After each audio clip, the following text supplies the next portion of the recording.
لو ما بتعرفيش تكبري شفايفك، يلا بقى اقولك ازاي تكبري شفايفك وشكلك يكون حلو. لايك والشير عشان تشوفي كل جديد. هنجيب القلم بتاعنا ولازم يكون قريب من خط الشفايف عندك اللي هي الدرجة بتاعتك، وهنبدأ نعمل قلب صغير كده.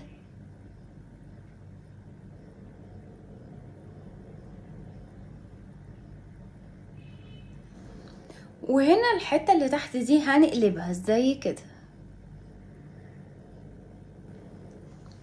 ومش هنوصل الخطين للاخر، هنخلي التكنيك. والخطوه الاسهل منها الحبايب قلبي ان انتي هتجيبي اي حاجه مسطحه كده هتحطيها وهتقفلي وهتبداي ترسمي.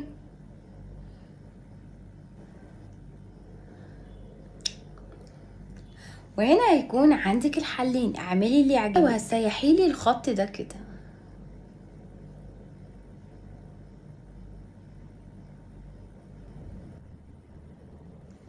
اهم حاجه ان انت هتدمجيه بشكل كويس. وهنا هعمل ميكسين بين الدرجه البينك دي والدرجه البني شويه كده. هجيب الدرجه الاهدى شويه وهحطها في النص. هاي عايزه اقولك بسيطه جدا. الفولو والشير ولايك عشان تشوفوا كل جديد. سلام.